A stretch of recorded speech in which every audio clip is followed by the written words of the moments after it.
perspective. Donc je prends la même direction. Je pars de l'œil, je monte au tableau, je redescends sur la ligne d'horizon, je trouve F1. Dans l'autre sens, c'est la même chose. Je prends la direction, donc c'est 45 degrés. Je pars de l'œil, je monte au tableau, je redescends sur la ligne d'horizon. Je trouve F'. Okay. La particularité de quelque chose qui est à 45 degrés, c'est que les deux points de fuite sont éloignés à égale distance de la ligne de visée. Okay. Je vais tracer cette droite-là. Cette droite-là, elle est sur le tableau. Ça veut dire que je vais la retrouver sur la ligne de terre et ça veut dire qu'elle est en vraie grandeur. Oui. Donc celle en vraie grandeur, c'est 3 cm de haut. Donc je vais mesurer 3 cm. Et je peux tracer cette droite en perspective qui est ici en plan. Ok? Faire. Ces droites-là vont partir vers F'1.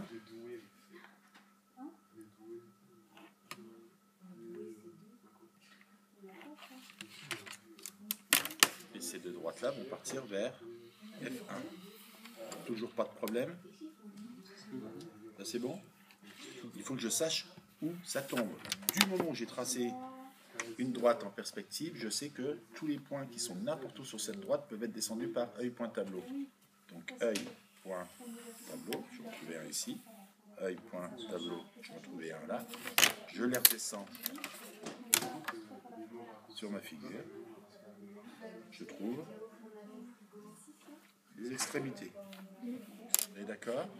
Pour trouver le point là, c'est pas dur. Ici, c'est la même direction, c'est le même point de fuite. C'est la même direction, c'est le même point de fuite. Et à l'intersection des deux, je trouve forcément mon point. Donc ici, je viens tout simplement de dessiner le volume 1. Pour l'instant, c'est bon?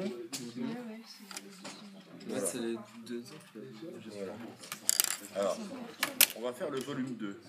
Le volume 2 n'a pas la même direction, mais on voit qu'il a deux directions. Donc on va avoir une direction qui va aller vers F2 et une direction qui va aller vers F'2.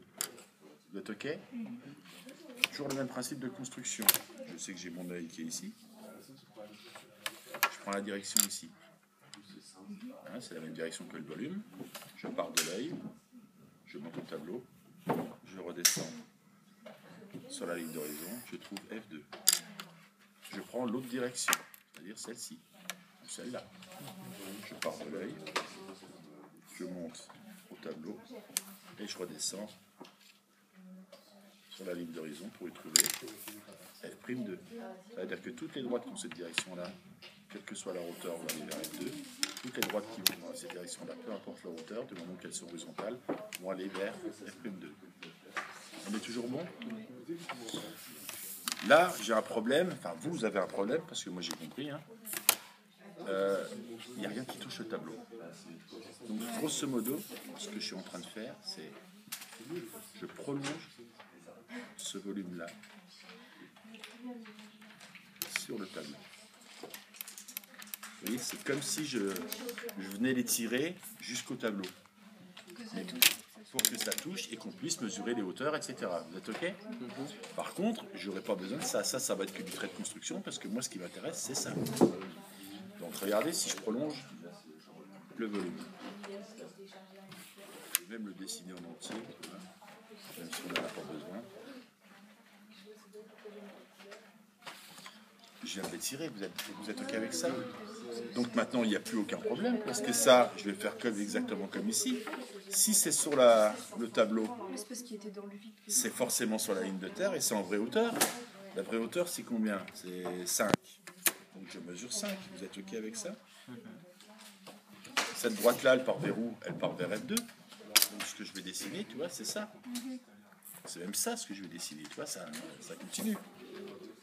Donc à partir de là, je vais prendre F2. Je vais prendre F2. Et je sais que ces deux points-là sont quelque part là-dessus. On est bien d'accord? On a le haut et on a le bas du volume. Tous les points qui sont situés sur une droite dessinée en perspective, je peux descendre par œil, point, tableau. Donc je vais prendre le point là. Je vais faire œil, point, tableau. J'en ai un ici. œil, point, tableau. J'en ai un autre là, vous êtes OK? Donc cette droite-là va se situer ici. Tu vois, en transparence jusqu'au sol. Et ça va terminer ici. En transparence, ici jusqu'au sol. Vous voyez? Là, le côté. Est-ce que vous avez pigé? Clair. Est-ce que c'est clair, Claire? Oui, non? Oui. Je vous aurais donné le volume là, vous l'auriez fait exactement de la même façon que celui-ci. Oui. Sauf que moi, je veux pas de ça. Je veux juste ça. Donc, je vais chercher les deux points œil point tableau. Les droites là, elles repartent vers où? Elles repartent vers F'2. Donc, F'2, je te remercie. Ça va repartir vers F'2, vous êtes d'accord? Puis là, j'ai mon point au sol. Ce que je dessine, c'est ça. Ok, c'est ça. Ça finit où? Je viens de tracer les droites en perspective, donc le point là est quelque part sur une droite en perspective. Œil point tableau. Je le descends. Ici. Comment je fais pour trouver le point là? Je sais que j'ai une droite qui repart vers F2 et l'autre qui repart vers F'2. Alors voilà, je les croise. F2. F'2. Peut-être même la prolonger. Vous voyez bien. C'est là où je peux même vérifier si mon point il est bon. Je fais œil point tableau. Œil point tableau. Je le redescends. Je suis dessus. Ok? Comment je fais pour faire l'ouverture? Je vais simplement le signaler sur ma vue de dessus. Donc en pointillé, on est bien d'accord? Parce qu'on ne le voit pas, c'est à l'intérieur. Les points là sont toujours sur une droite qui est dessinée en perspective. Donc œil point tableau. Je le redescends. Œil point tableau. Je le redescends. Et là, je viens de trouver la largeur de mon ouverture. Donc ici, c'est plus grand que là, mais c'est normal parce que c'est plus proche. Ok? Pour trouver la hauteur. Là, c'est là où je ne veux pas faire toute une technique en mesurant 1 ici. Je sais que ça fait 5. Donc si je divise mon volume en 5 en proportion, je sais que ça fait 1. Donc j'ai juste à repartir sur mon point de fuite.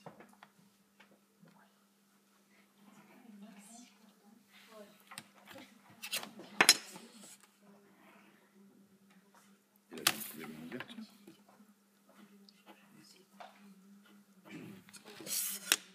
L'intérieur, il a la même direction, donc il prend F2.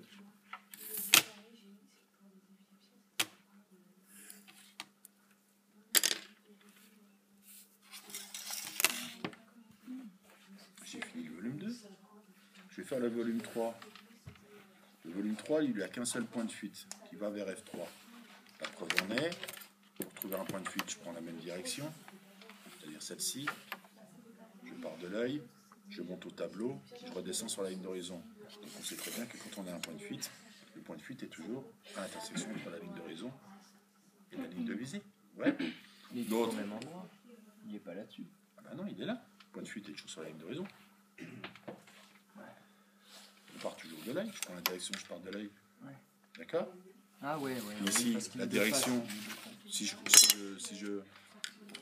commence à me dire, tiens, comment on construit un point de fuite, c'est je prends la direction, je pars de l'œil, je monte jusqu'au tableau. Vous voyez bien que je ne le rencontrerai jamais, je suis parallèle. Donc il n'y a aucun point de fuite, il n'y a qu'un seul point de fuite, F3 qui est ici. Donc si on prend exactement la même technique. Et pourquoi il ne serait pas à côté F3? Pourquoi tu veux le mettre à côté? C'est quoi? Avec point de tableau? Non. Tu vois ce que je veux dire, Geoffroy? Ouais, non. Point de fuite, je prends la direction. Ouais. Si par exemple, mais pourquoi vous ne le mettez pas là où votre règle est tombée sur la ligne d'horizon? Parce que je pars toujours de l'œil pour construire un point de fuite.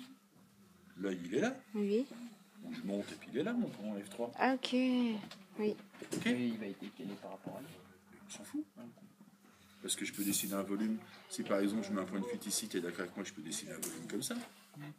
un peu comme on l'a dessiné dans le hall, etc. Mais je peux très bien dessiner un point de fuite